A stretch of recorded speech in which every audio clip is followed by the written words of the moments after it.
Conference کا موضوع ہے تاجدار ختم نبوت۔ ختم نبوت کے حوالہ سے چند گزارشات پیش خدمت کرنے کی سعادت حاصل کروں گا تاکہ ہمیں مقصد حاصل ہو، شعور حاصل ہو، آگہی ملے اور عقیدہ ختم نبوت کے حوالے سے ہم کام بھی کر سکیں، ہم محتاط بھی ہو جائیں اور عقیدہ ختم نبوت کے تحفظ میں جتنا ہو سکے ہم آگے بڑھتے چلے جائیں۔ لہذا میں ابتدا کر رہا ہوں، آپ بھی بسم اللہ کیجئے، ذرا بلند آواز سے سبحان اللہ بولیے۔ ماشاءاللہ، اللہ پاک جزائے خیر عطا فرمائے۔ سب سے پہلے میں گزارشات کا آغاز کر رہا ہوں۔ ختم نبوت آقا پاک نبی کریم علیہ السلام کی جلوہ گری سے قبل حضرت سیدنا آدم علی نبینا علیہ السلام سے لے کر حضرت سیدنا عیسیٰ علی نبینا علیہ السلام تک انبیاء کرام علیہ السلام تشریف لاتے رہے، تشریف لے جاتے رہے، تشریف لاتے رہے، تشریف لے جاتے رہے۔ یہ آنا جانا سلسلہ جاری رہا۔ سب سے آخر میں آقا مولا نبی کریم علیہ السلام کی جلوہ گری ہوئی اور آپ تشریف لائے۔ آپ ایسے تشریف لائے کہ آقا پاک کے تشریف لانے کے بعد اب قیامت آ سکتی ہے، حضور کے بعد نیا نبی آ سکتا نہیں ہے۔ اس عقیدے کو عقیدہ ختم نبوت کہا جاتا ہے۔ سامعین محترم، اس عقیدے کی اہمیت کیا ہے؟ جیسے اللہ پاک کو وحدہ لا شریک اور الہ ماننا ضروری ہے، بصورت دیگر ایمان نہیں ہے۔ جیسے آقا پاک علیہ السلام کو نبی رسول ماننا ضروری ہے، بصورت دیگر ایمان نہیں ہے، ایسے ہی آقا پاک علیہ السلام کو آخری نبی ماننا ضروری ہے، بصورت دیگر ایمان نہیں ہے۔ آسان لفظوں میں سنیے گا، کلمہ پڑھے، نماز پڑھے، تسبیح پڑھے، سجدے کرے، تلاوت کرے، طواف کرے، ہر عبادت، ہر ریاضت، ہر ذکر، ہر فرض، ہر واجب ادا کرے، تمام ضروریات دین پر کاربند رہے اور اقرار کرے اور صرف میرے آقا پاک علیہ السلام کی ختم نبوت پر یقین نہ کرے، وہ بندہ کافر ہے، بے ایمان ہے، قطعی طور پہ مومن نہیں ہو سکتا، بہرحال کافر ہے اور کافر رہے گا جب تک اس گستاخانہ عقیدے سے تائب ہو کر آقا پاک علیہ السلام کی ختم نبوت کا اقرار کرتے ہوئے اثر نو ایمان نہ لائے، جب تک کلمہ نہیں پڑھے گا، توبہ طائب نہیں ہوگا، قطعاً مسلمان نہیں ہو سکتا۔ عقیدہ ختم نبوت کس کس جہت سے ماننا ضروری ہے؟ ابتدا میں یہ باتیں جو کر رہا ہوں یہ شعور اور آگہی کے لیے ضروری ہیں، لہذا توجہ دیں۔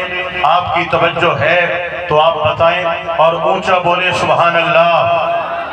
کس کس جہت سے عقیدہ ختم نبوت پر اعتماد لازم ہے، ضروری ہے؟ تفصیل میں نہیں جاؤں گا، صرف چند گزارشات اس حوالے سے پیش خدمت ہیں۔ اگر میرے آقا پاک علیہ السلام کے بعد کوئی نبوت کا جھوٹا دعویٰ کرتا ہے، حاضرین محترم، سب سے پہلی بات، دعوی نبوت کرنے والا اگر پہلے مسلمان تھا اب کافر بھی ہے اور مرتد بھی ہے، اور اگر پہلے مسلمان نہیں تھا تو اب کافر ہے۔ مرتد کا حکم اور ہے، کافر کا حکم اور ہے، اس کی ڈیٹیل میں نہیں جاتا۔ جس نے دعوی نبوت کیا آقا پاک علیہ السلام کے بعد مرتد ہے، کافر ہے، دائرہ اسلام سے خارج ہے۔ اس کے حوالے سے اب آگے نظریہ کیا ہونا چاہیے۔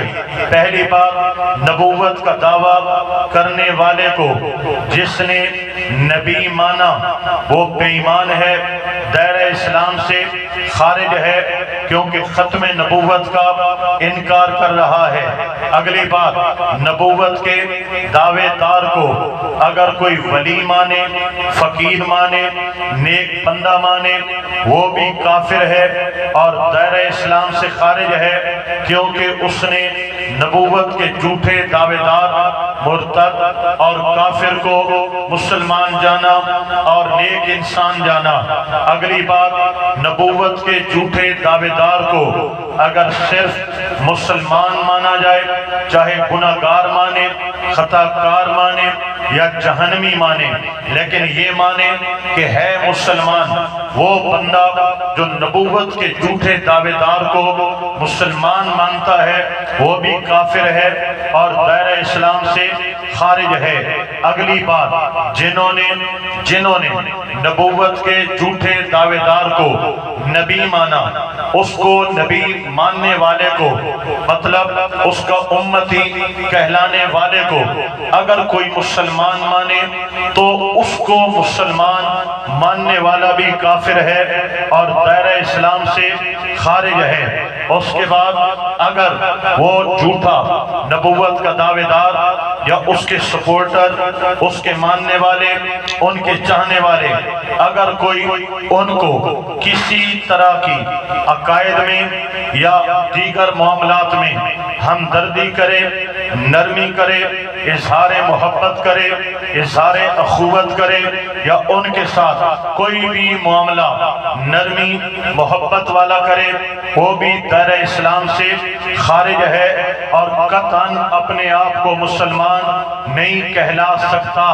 ایک نبوت کے جھوٹے دعوے دار کے لیے میں نے جو احکامات بیان کیے ہیں، سامعین محترم، ان تمام کے تمام احکامات کا اطلاق مرزا غلام قادیانی اور اس کے ماننے والے اور ان کو سپورٹ کرنے والے اور ان کے لیے محبت بھرے انداز اور لہجے اپنانے والے، یہ تمام احکامات کا اطلاق قادیانیوں اور مرزا قادیانی اور ان کے ماننے والے مرزائی، احمدی، قادیانی، لاہوری، ان تمام پر یہی اطلاق ہوتا ہے۔